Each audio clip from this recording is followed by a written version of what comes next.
तो चलिए मानसून का भी जिक्र कर लेते हैं, क्योंकि जिसका इंतजार था वो खत्म हो गया है। राजस्थान में मानसून मेहरबान है। जी हां, आपने सही सुना, मरुधरा में मानसून मेहरबान नजर आ रहा है। राजधानी जयपुर सहित कई जिलों में झमाझम बारिश का दौर चल रहा है। देर रात से रुक रुक कर बारिश हो रही है। बारिश से कई निचले इलाकों में जल भराव की स्थिति भी बनी है। जैसे कि हम कह रहे हैं कि एक तरफ राहत तो दूसरी तरफ आफत। तेज बारिश से राजधानी की सड़कें जलमग्न हो गई। बारिश की वजह से वाहन चालकों को खासी परेशानी हो रही है, खासकर टू व्हीलर्स चालकों को। हालांकि लोगों को उमस भरी गर्मी से राहत जरूर मिली है।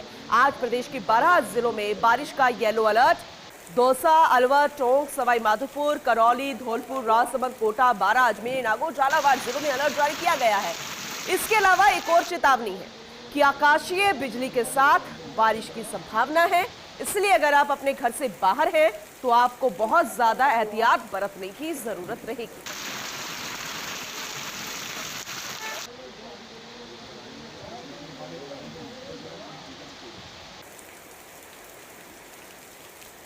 तो राजधानी जयपुर में तो कल देर शाम से बारिश का सिलसिला शुरू हुआ था, जो अभी थमा नहीं है।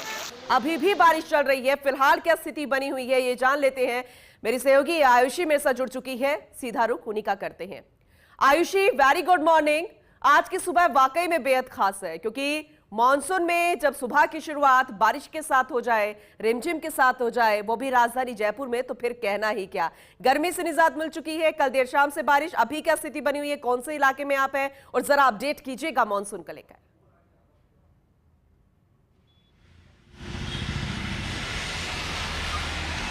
बिल्कुल पूनम, सबसे पहले गुड मॉर्निंग आपको भी।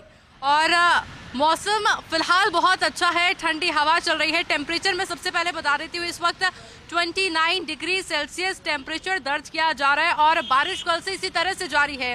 हालांकि अभी आप जानकारी भी दे रही थी कि कुछ जिले ऐसे हैं जहाँ पर येलो अलर्ट भी जारी किया गया है। ऐसे में अगर कल की मैं बात करूँ पूनम, तो कल शाम से ही लगातार कंटिन्यू बारिश देखने को मिली। अभी तो फिर भी हल्की बूंदाबांदी लगातार हो रही है, पर कल बहुत तेज बारिश हुई थी और इतनी ज्यादा तेज बारिश हुई थी कि जिस चीज का हमें डर रहता है कि बारिश के अंदर जल भराव ना हो, और इस कदर तो जल भराव बिल्कुल भी ना हो कि सड़कें इतनी भर जाए कि गाड़ियां वहां पर अटक जाए, गाड़ियों का निकलना मुश्किल हो जाए, लोगों का जाम से निकलना मुश्किल हो जाए। इस चीज का डर था, पर कल वही डर देखने को मिला। सीकर रोड, विद्याधर नगर, कुछ ऐसे इलाकों की मैं बात करूं, हालांकि ये पॉश एरियाज में आते हैं पूनम, क्योंकि वहां से सबसे ज्यादा आवागमन होता है ट्रैफिक का, सबसे ज्यादा ट्रैफिक वहां देखने को मिलता है। पर कल वहां की जो स्थिति थी वो वाकई में बुरी स्थिति नहीं थी पूनम, वो वहां की बदतर स्थिति थी।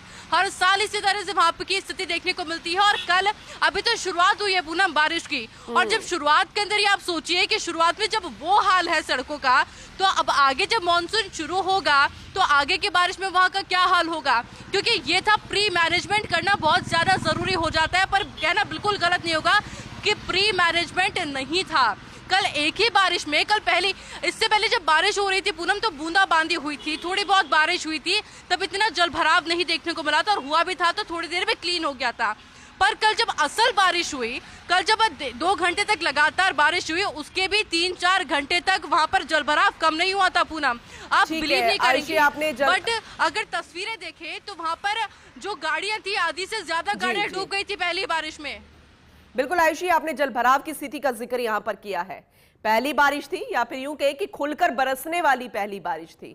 जल भराव के अलावा एक दो और समस्या सबसे ज्यादा होती है। जल भराव है तो ट्रैफिक जाम की समस्या, जैसे कि आपने जिक्र किया। एक होती है नालों की अगर सफाई नहीं है तो फिर नालों का पानी उफान पर होता है। दूसरा, एक और खबर सामने आई है, कालवर रोड से बिजली के तार खुले पड़े थे, करंट लगने से एक की मौत हो गई। इस तरह की क्या तस्वीरें आपको देखने को मिली? इसके अलावा गड्ढों, सड़कों पर गड्ढे हो जाते हैं तो एक्सीडेंट्स बहुत ज्यादा होते हैं, खासकर टू व्हीलर्स के लिए बहुत ज्यादा मुश्किल हो जाती है। तो अपडेट जरा इसे लेकर भी कीजिए कि सबसे ज्यादा मुश्किलात जो है वो किसे लेकर आ रही है, और अभी क्या बारिश हो रही है जयपुर में?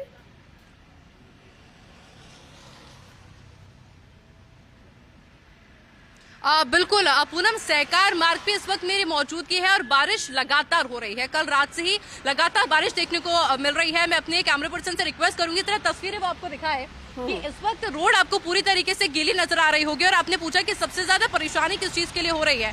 पूनम, हमने देखते हैं कि बारिश के बाद में एक सुहावना मौसम होता है, पर जब मैं सुबह घर से ऑफिस की तरफ मूव कर रही थी पूनम, तब मैंने नोटिस किया कि अलग अलग जगहों पर गड्ढे बने हुए थे और एक कभी तबाही जैसा मंजर होता है तब आपने देखा होगा कि किस तरह से पेड़ पौधे गिरे हुए हैं, बैरिकेड्स गिरे हुए हैं। मैंने वाकई में वो तस्वीर सुबह सुबह 5 बजे देखी है पूनम। हालांकि उसके बाद तो आवाजाही और भी ज्यादा हो गई है। मैं आपको बताती हूँ क्योंकि यूथ है वो हमारा क्या कुछ कहता है। मेरे साथ में कुछ लोग भी जुड़े हुए हैं, उनसे जरा मैं जुड़ने का प्रयास करूंगी और उनसे भी जरा जानते हैं कि आखिर इस बारिश को लेकर के उनका क्या कहना है, क्या वो खुश है या फिर उनको भी इसी तरह की किसी मुश्किल का सामना करना पड़ा। क्या नाम है आपका? मेरा नाम दीपशिका है। दीपशिका, ये बारिश को एंजॉय कर रही है या फिर कहीं ना कहीं चैलेंजिंग लग रहा है? नहीं, पर्सनली तो मुझे बारिश बहुत अच्छी लग रही है, पर ऐसे आने जाने में इधर जाते हैं, कहीं बाहर घूमने जाना है तो उसमें बहुत प्रॉब्लम होती है कि कहीं बारिश में अभी तो हल्की हल्की बूंदाबांदी होती है, जब तेज बारिश आती है तो आपको बाहर नहीं आ सकते, आपको बहुत प्रॉब्लम होती है आने जाने में, इस वजह। अच्छा दीपशिका, क्योंकि हीट वेव पड़ी थी इस बार, बहुत ज्यादा गर्मी थी, तब तो बहुत प्रॉब्लम होती होगी, बट अभी तो मौसम थोड़ा खुला है तो थोड़ी राहत महसूस कर रहे हो? हाँ, बहुत राहत महसूस हो रही है। हीट वेव में तो आप ये मान लो कि आप बाहर ही नहीं जा सकते, आप बाहर आ तो सकते हो आप कम से कम। हीट वेव में तो आपको ऐसे लगता था कि 45-46 के अपने यहाँ टेम्परेचर चला गया था, इतना जाने के बाद अभी 29 है, आपने बताया 29 के समथिंग है और हवा भी चल रही है, तो अच्छा लग रहा है बारिश का मौसम। यानी कि पूनम आप देखिए कि मिक्स्ड रिएक्शंस है। जो बारिश है वो खुशी लेकर तो आई है, पर देखिए बारिश इस तरह की बारिश है पूनम कि बारिश के बाद में ह्यूमिडिटी बहुत ज्यादा हो जाती है और चैलेंजिंग है, वाकई में चैलेंजिंग है, क्योंकि हम यही अपेक्षा कर सकते हैं कि जब बारिश हो तो ड्रेनेज इस तरह का हो कि पानी का पता ही नहीं चले कि पानी कहाँ चला गया। कम से कम बारिश खत्म होने के बाद सिस्टम खराब। न जाने कितने सालों से हम यही देखते आ रहे हैं, सुनते आ रहे हैं, हर मॉनसून में यही खबर रहती है कि जलभराव की स्थिति जयपुर में बहुत ज्यादा है क्योंकि ड्रेनेज सिस्टम खराब है।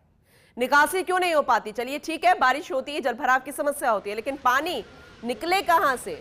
इसे लेकर प्रशासन के दावे खोखले साबित होते हैं। आयुषी, कौन कौन से ऐसे इलाके राजधानी जयपुर में जहां पर बारिश के चंद घंटों के बाद भी कुछ दिन भी जल भराव रहता है? कौन से ऐसे निचले इलाके जहां पर समस्या बद से बदतर है?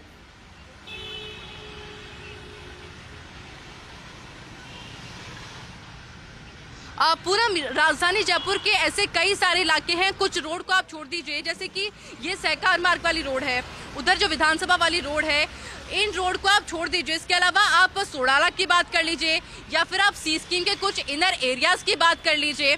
सबसे बड़ी प्रॉब्लम मैं आपको बताती हूँ कि विद्याधर नगर, मालवीय नगर, वैशाली नगर, ये वो एरियाज आते हैं जो कि काफी पॉश माने जाते हैं, पर यू वोंट बिलीव पूनम के वहां पर भी स्थिति इसी प्रकार की बनी हुई है कि वहां पर भी ड्रेनेज सही नहीं है। अब देखिए सबसे ज्यादा आपने देखा होगा कि जो मुद्दा उठाया गया वो मुद्दा उठाया गया था सीकर रोड का, कि सीकर रोड पर ये पहले की बात नहीं है कि इस तरह का सिस्टम देखने को मिला। ड्रेनेज सिस्टम खराब है, वहां का सिस्टम कई सालों से खराब पड़ा हुआ है। कई सालों से आपने देखा होगा कि कुछ साल पहले वहां पर कई लोग बह गए थे, गाड़ियां बह गई थी। लेकिन सवाल सबसे बड़ा पूनम जो खड़ा होता है, सवाल सबसे बड़ा ये खड़ा होता है कि जब पहली ही बारिश प्रशासन नहीं संभाल पाया। बिल्कुल आयुषी, आपने सही कहा, और ये सारी व्यवस्थाएं पहले हो जानी चाहिए मॉनसून से पहले। पहली बारिश नहीं संभाल पा रहे हैं, आने वाले समय में क्या स्थिति बनेगी, किस तरह की व्यवस्थाओं को यहां पर देखा जाएगा, दावों की पोल खोलते हुए ये वाकई में समझ से परे है। यानी कि राहत तो है लेकिन आफत भी साथ में है। बहुत शुक्रिया विस्तार से तस्वीरें दिखाने के लिए, समझाने के लिए कि किस तरीके की